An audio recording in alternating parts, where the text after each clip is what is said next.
I watched the film and there were some moments where it just was all out hilarious. And so I was just curious when you're on the set and having those moments, how many takes did you guys have to do with the kids on the field to kind of get them all calm down and together to actually shoot those scenes? Yeah.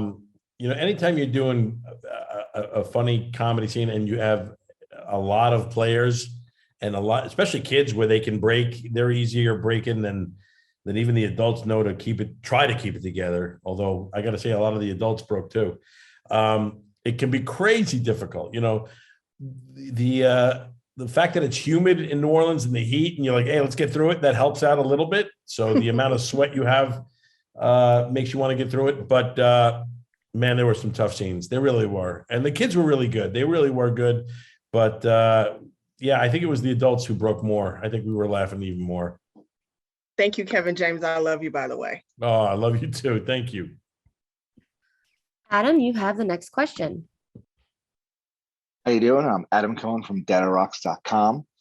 Kevin, we've actually gotten to speak before, and my question is, this is a true story, right? This is based on Sean's life.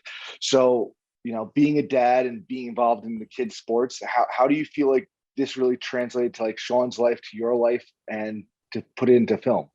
Oh, I mean, it translated tremendously because, just talking to Sean and when I spoke with him about getting all the information about what happened and how he, the process of him coming out to coach his kids' team, he would get emotional, man. It was a great time in his life. It was because it enabled him. It was a moment in time, in his life where he was able to stop and have the time to go back and reconnect with his son.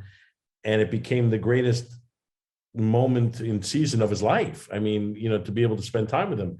And he would get emotional when I would talk about it. Like he was really tearing up because of the, recalling all the great times they had and doing that and the relationship, how it's grown from there, he said. And, it was that suspension that enabled him to be able to do this, to give him that time off. So it took something that wasn't great from there to turn it into something amazing. And like I said, the greatest season of his career definitely translated for me because I was like the same thing. You get so wrapped up that we all do. And, our jobs and spending time with our family can take second, can be pushed to the back of the stove there. So I took out time recently and I said, I'm doing this too. And I my kids love to act in this small local community theater stuff. So I joined a play with them and we got to all act together. I wouldn't take any other work. And it was the hardest job I've ever done, even harder than that. It was so stupid because I'm an Oliver and I'm playing Fagin and I didn't realize I'd have to sing. I should have just been like one guy who stepped on, said a line and left off, but I committed to it. I auditioned. I got it to, the part and I've been singing and doing it now with them for a little bit. And I got a couple more performances and then, yeah, but like I said, it's amazing to be able to do this stuff with your kids and to be able to spend time with them. That's the stuff you can't get back. So he taught me that and I recommend it to everybody. Andy, you have the next question. Hi, Kevin. It's a pleasure to speak with you. I'm a huge fan. Oh, thanks. So my question is, when it came to this part, obviously we know that Sean Payton is a real person. And was there a little bit of Kevin in Sean's character that you could tell us? Unfortunately, because I'm renting the space, there has to be it's going to be, I'm going to bring a little bit of me to it. But I tried to get him as much as I could, right down to the voice. His dialect was so hard to get. Even, he would admit it. He goes, because I go, I'm not getting you. Like, because I tried Southern, but he's not just like he lived in Texas but he was born in California and he's been all over the place. He was in New York for a while, but he's got a weird kind of accent and it would go in and out. And he said it would too. So I was a little nervous about doing that in front of him, but just bringing myself to it as much as, and having fun with it and being like how I would react in this situation. There's a little bit of that in there, but I tried to bring as much of him, because it is a true story based on a true story of of Sean Payton to be, make it as much Sean Payton as I can. And if I didn't know what Sean Payton would do, I'd bring a little bit of me and how we would kind of combine it. And it was fun. It was a fun process. Fantastic job. Congratulations. Thank you. Amanda, you have the next question. Hi, Kevin James. I'm Hi. Amanda from Guide for Geek Moms and a Saints fan. Who dat from New Who dat? Orleans. Look at So that. I was all about this movie. But my question is, you played two parts in this. Was this always the plan? How did it come about that you have these two roles? What two parts am I playing? What do you mean in this? It was Sean Payton and then the assistant. Oh, the assistant. Yes. How am I the assistant? Oh, when I'm in that part? Yes. Oh, you think the assistant in the show? I'm confused. I'm sorry. I'm confused on the part. So no. I was only one part in this movie. Maybe it was my brother. That's what you're thinking. My Oh, it was brother. your brother. Yes. Oh, Okay. okay. Yes. Okay. Are you twins? No, but I'm completely insulted that you think I look like him that much Oh, because of the size of his belly over mine. He's shorter than me. He's much uglier. I can't believe you thought that was me. I was Okay. going to ask. That was part of my question. I was like, did you have to get into costume and get a? I thought it was a prosthetic. No. Oh my gosh. I can't wait to tell him this. Thank you so much. This brings now joy to my life. Yeah, no, that was my brother. That's my brother, Gary. He played Coach Mitch. He was the assistant coach. And yes. And I do like to abuse him in the way that, like, whenever he's in a movie with me, I like to make him do, he has to wear like a push broom mustache. That was in this movie. Some movies I'll shave his head. I just like to have fun with him. But Tell him he has gotten a new fan here. Yes. Yeah, he's a funny guy. And he did an amazing job with this. But I'm not lying. I am a little hurt that I look that much like him. Okay. We've got to make some changes. Okay. Thank you. Kathy, you have the next question. Hi, Kevin. I am Hi. so thrilled to be here with you because I love you. I absolutely love Oh. everything that you are in. And Oh, I thank watched you. the movie this weekend. It was absolutely spectacular. And there are moments when I cry, especially when they start singing, the kids start singing. And then in the end, when I don't know if everyone has seen it, so I apologize for the spoiler. So when he hits the football and it hits the scoreboard. Thank you, scoreboard. Yeah. Tell me about that scene when you guys filmed it. Was there actual fireworks? Tell me, because I sat there and I'm crying and my son's looking at me. He's 8 and he's like, "Why are you crying?" I go, "This was his moment." And I'm Yeah. trying to explain it to him and he's just looking at me like I've lost my mind. Yeah. So tell me about that. There's that was real sparks. We had sparks on set there, and then I'm sure they helped a little bit in post production. But we did have sparks and all that, and it was emotional even when we were shooting it. And as goofy as it is, there's some goofy, stuff that happens with it, in the way it actually does happen. But it's amazing, man. I'm the same way. I get emotional when I'll watch a goofy movie where it's like, it's so crazy off, in a lot of ways, and yet they'll have an emotional moment where, like, I'm crying 2 seconds later. I'm like, my goodness, it got me. I don't know how it got me. I hated the whole movie, but they still got me. It's like, but no, this was an emotional thing. And when they sing in this thing, it's emotional to me. Those are the moments I look for the most, because not only do they move you, but they always set up comedy better too, because the audience is invested in the emotional moment. And then they're so set up and off balance for a comedy moment. And that's what I think we've done really well in this movie, that it's a great balance of really finding those moments, and it was an emotional time for Sean Payton. So, and his son, Connor. So it was a great time, and they were there, and you nailed it, because it's true that even shooting that scene, we were all kind of like, well, this is special. Oh yeah, I was a hot mess afterwards. A hot mess. So no, it was a great movie. Thank you. I appreciate it. Thank you. Tessa, you have the next question. Hey, Kevin, I'm Tessa with mamasgeeky.com. Hi. How are you today? Good? Good. Doing well. Thank you. Yeah. So I watched the movie with my kids. They're 9 and 10. My 9-year-old daughter is obsessed with the vomit scene. She's cracking up. She's in hysterics. I'm sitting there feeling like I'm going to vomit myself. And she loves it. She thought it was the funniest thing in the world. Can you talk about filming that scene? Yeah, I'm with you. I'm not good. Like even from when very early on, if my kids threw up, I can't be near it. I have to leave the house, and not only the house, the county.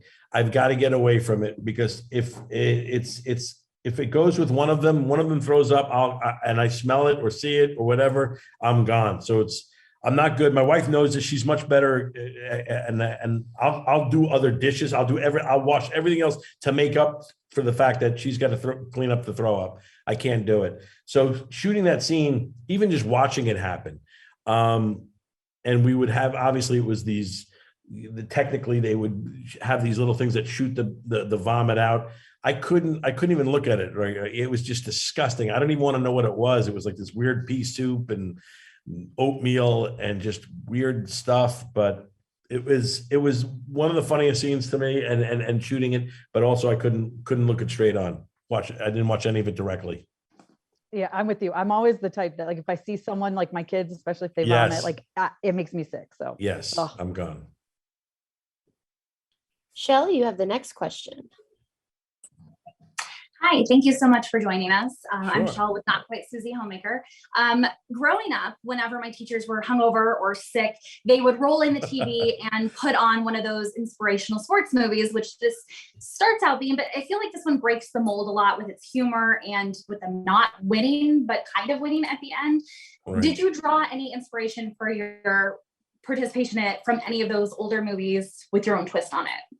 Well, it was true to life. I mean, but it is the Rocky movie, right? I mean, he makes it to the champion all the way, and he ends up losing in the end. But what does he really lose? He loses the game, but they win the relationship, and they win so much more. So we didn't draw from it. I mean, it was the way it went down. That's the way it happened with Sean coaching the Warriors team. That he took them all the way from the basement all the way to the championship game, but they didn't win the big one, and it couldn't have worked out better for us that way, because that is the more interesting story. You think he's going to win the whole thing because he's the coach, and he didn't. And then it gives the coach of that other team and that team in Texas, it gives them props too, and they won, and they were the winners, and they get to say they beat a Super Bowl winning coach.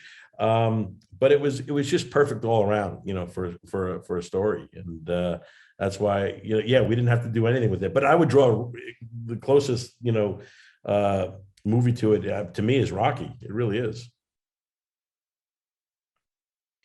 Angela, you have the next question. Hi, Kevin. I'm a huge fan and I love your work. Thank you for having me. I had a question. I know that you're part of the production team. What drew you to this project? Because, I mean, it's a beautiful story, but what did you personally find why it was important to do this?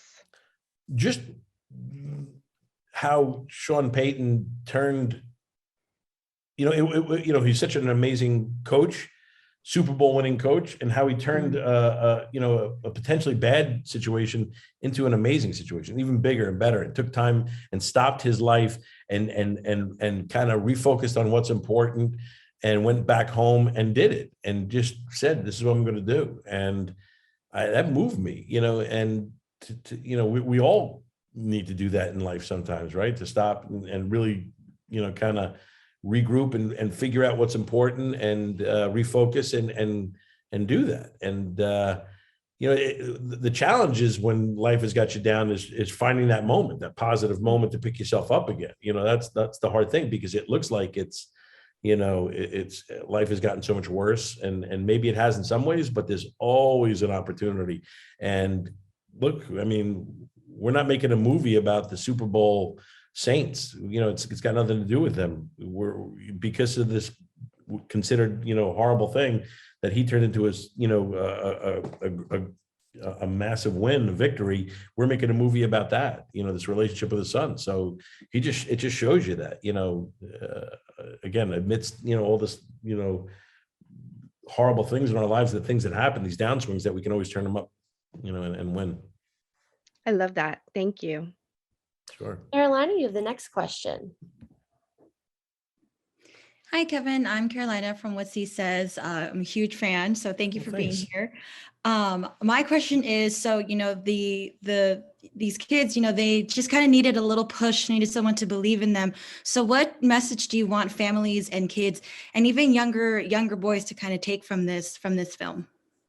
Yeah, I mean, always these kids come together as a team, you know, and support each other, and they get their butts kicked at times too. There's, you know, it's about suffering through the loss and being able to come together as a team and win in their own right, you know, and overcome there's, you know, challenges in life, you know, that you see in the movie where he sings to the girl and this and that and whatever's got you down. You know, they all have your own little issues in our life, but it's like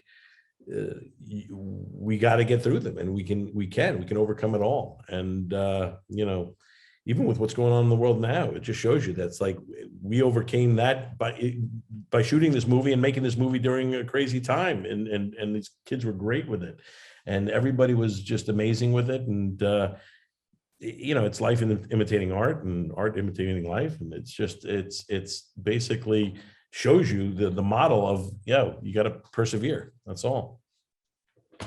Awesome. Thank you so much. Thank you. Renisha, you have the next question. Can you hear us? Yes, can you hear me? Yes, we can. So, in watching the film, I did notice that it was more about the relationship between the father and the son. What can you say, some of the things that you took from your personal life to bring into the film, to involve the character that you played, as far as your relationship with like your children and things like that? Well, that, you know, the problem in the movie for Sean, you know, the story was that he was separated from his kids, and as much as, you know, they were in good standing, you know, he never was, it wasn't like they were fighting with his kids, but he didn't have the relationship he wanted, and it was forced because of his job.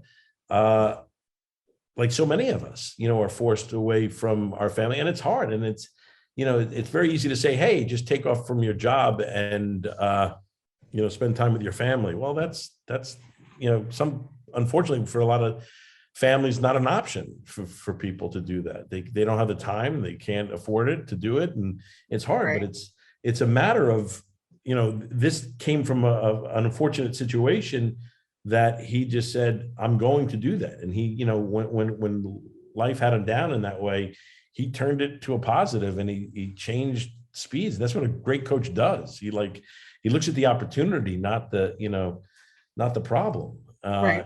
And that's what I've learned with my family as well. You know, it's in taking those moments to say, hey, okay, you know, this isn't going the way I want it to go right now, whatever, but I'm going to try and do this if I can, as much as I can, you know, if I can't afford to be off, or I can't do this or that. And, but it really helped me focus in on I mean, I always know my kids and my family is the most important thing to me, you know, other than my faith, and knowing that, you know, you still need to be reminded, you know, you go through life and we get dull to this stuff. We get back in our jobs, our old ways of thinking, and this and that, and this is more important. And like I said, if you have the ability to do it sometimes, and to take those moments and to be able to spend more time with your family, because that's the stuff you can't get back, and it goes quick, man. It goes real fast. Thank you. You're welcome. All right, with just about a minute left, we have time for one last question. Adam, you have that question.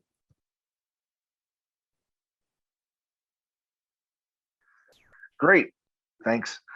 So Kevin, my question is strictly on raising 4 kids. What is some advice to give the kids individual attention, and, you know, some tips and tricks about being a great dad? Yeah, that's it for me. You know, it's one thing to spend time with all your kids. Like, we just went to Disney World yesterday for one of their birthdays and spent the day, and it's amazing. But like for me, it's important to say, I got to spend time with each one of them individually and do their own thing, because they can get lost. You know, they can get lost in the family part of it and never really get that personal attention that you want to give them. So it's like, I'm trying, and I don't do it as much as I should, but I want to make an effort to, like, hey, we have a date night with, each one of my kids have, like, we can schedule time and kind of do our own thing and what they want to do, because as a family, sometimes it's not the same thing. We watch a movie that it's hard to get a movie that everybody wants to see and do this, or play a game that everybody wants to play. And so a lot of them will tend to go off and they're on their phone or whatever. It's like you want to kind of, all right, let's go spend time with you and do something, just daddy and you, and that's it. So that's the challenge for me. But when I do it, it's always rewarding. It's always fun.